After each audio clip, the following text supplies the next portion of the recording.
But کائن کا تصور کیا ہے اور بٹ کائن ہوتا کیا ہے؟ عمومی طور پہ اس کے ناجائز ہونے کا فتویٰ دیا گیا۔ اللہ تعالیٰ کی توفیق سے کچھ بٹ کائن پہ ہم نے تھوڑا پڑھا، اور جو سوالات ذہن میں پیدا ہوئے تھے وہ بعض مفتی حضرات سے بھی کہا کہ حضرت اس سوال میں یہ کون سے مطلب کیوں بٹ کائن ناجائز ہے؟ تو صرف ہماری رائے ہے، اس میں آپ نہ عمل کریں، دوسروں سے پوچھیں بسم اللہ اور 1000 بار بسم اللہ، کوئی حرج نہیں ہے، لیکن ہماری رائے یہ ہے کہ پڑھنے کے بعد اندازہ ہوا کہ بٹ کائن جائز، اس میں تجارت کرنی چاہیے، کی جا سکتی ہے۔ مسئلہ یہ ہوتا ہے کہ جب ٹائم چینج ہوتا ہے اور بڑے بڑے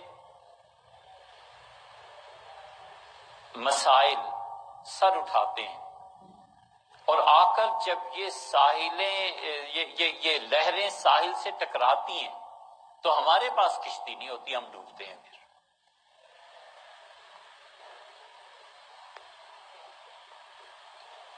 پچھلی 1 صدی کے لیے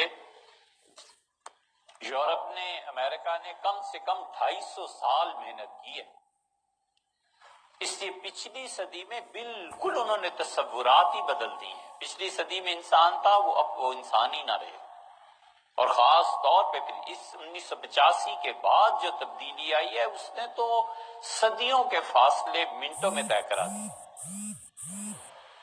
اب کیا سمجھتے ہیں یہ موبائل اور یہ انٹرنیٹ کوئی معمولی چیز ہے؟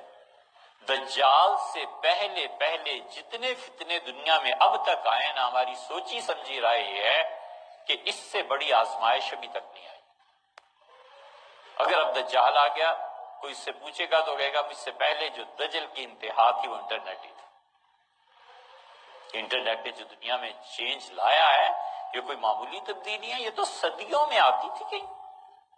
انسان تو اتنا محدود تھا کہ جہاں پر سمندر آ گیا بس تہذیب ختم ہو گئی، جہاں پہ بڑا پہاڑ آ گیا، پہاڑ کو عبور کر کے کوئی جائے پیچھے دیکھے تو کیا ہو رہا ہے۔ اسی لیے ترکی اور لندن میں کتنا فرق ہے۔ لندن والے جب آئے تھے ترکی تو انہیں کسی نے بتا دیا کہ اس طرح کوائنز بنتے ہیں، تو انگلینڈ لندن کے جو نواب صاحب تھے انہوں نے سونا بھجوایا مامون الرشید کو اور کہا کہ آپ کا کوائن میں نے دیکھا، مجھے بڑا پسند آیا ہے۔ تو ایک طرف اس کے آپ اپنا باقی رکھیں جو کچھ آپ نے لکھنا ہے، میں نہیں سمجھ پایا، اور دوسری طرف میری تصویر بنا دیں۔ تو بغداد کے ٹکسال سے ایسے سکے جاری ہوئے جس میں ایک طرف لندن کے نواب صاحب کی تصویر تھی اور دوسری طرف لا الہ الا اللہ محمد رسول اللہ لکھا ہوا تھا۔ اس لیے کہ تہذیب نے ترقی کی۔ وہاں سے ایک لڑکا چلا ہے اور اس نے آ کے ابو علی سینا سے پڑھا ہے۔ ابو علی سینا کوئی معمولی آدمی تھا، سب سے پہلا آدمی ابو علی سینا، اور دوسرا آدمی شیخ الاشراق شہاب الدین سہروردی مقتول، اور تیسرا آدمی ملا صدرہ۔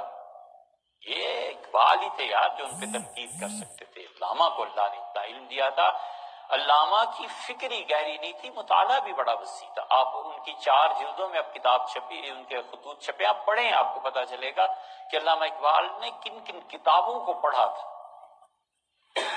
ملا صدرہ کی کتابیں اب کوئی معمولی چیز ہے؟ ملا صدرہ بہت بڑے تھے، 3 آدمی گزرے ہیں، کاش کوئی چوتھا پیدا ہو، کاش کوئی چوتھا پیدا ہو، اس دنیا کے مسائل حل کرے۔ اتنے بڑے یہ 3 آدمی ہیں۔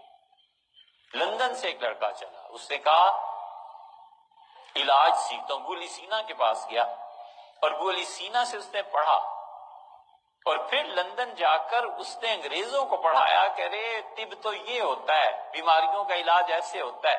آکسفورڈ یونیورسٹی کے 2 پروفیسرز نے اب ابو علی سینا کا ایک کتاب کا آدھا ترجمہ تقریباً کیا ہے۔ ہمیں ایک دوست سے بھجوایا، ہم نے دیکھا، انہوں نے اعتراف کیا ہے کہ ہمیں کچھ پتہ نہیں تھا، ابو علی سینا سے ہم نے سیکھا، اور ہم نے جب اس کتاب کو پڑھا ہے تو حیرت سے کہتے ہیں کہ اتنا علم۔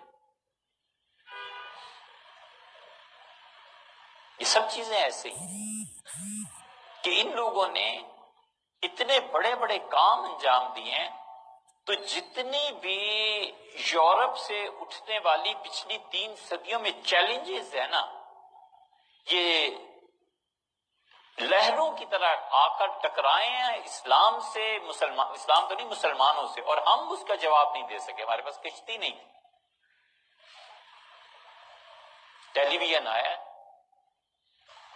ہمارے یہاں کیا تھا، حرام ہے، ناجائز ہے، جو رکھے اس کے پیچھے نماز نہیں ہوتی، یہ ہو گیا وہ گیا. اے حضرت اب آ گیا، اب اس کے کچھ کرنا ہے کہ نہیں کرنا؟ آپ دیتے رہے فتوے حرام ہے اور ناجائز ہے، لیکن اس کے کوئی پازیٹیو یوز اب کیا پازیٹیو یوز ہوا؟ 150 سال کے فتووں نے بالکل کچھ نہیں کیا، راستہ نہیں روک سکے، اور ٹی وی ہر گھر میں آ کے رہا. ہم پہلے اس کا کوئی پازیٹیو حل نکال لیتے تو پھر کیا تھا؟ حرام ہے کہ بالکل یہ موبائل نہیں رکھنا. اچھا صاحب بالکل ٹھیک. ہم یہ بھی تو کہہ سکتے ہیں کہ بیٹے تعلیم کے وقت میں نہیں رکھنا، بالکل غلط ہے، آپ تعلیم کے دور سے گزر رہے ہیں. اب الاطلاق جب اسے حرام کہتے ہیں تو جو بیچتا ہے اس کی کمائی کا کیا ہوگا؟ فتوے کی امپلیمنٹیشنز جہاں جہاں ہو رہی ہوتی ہیں نا،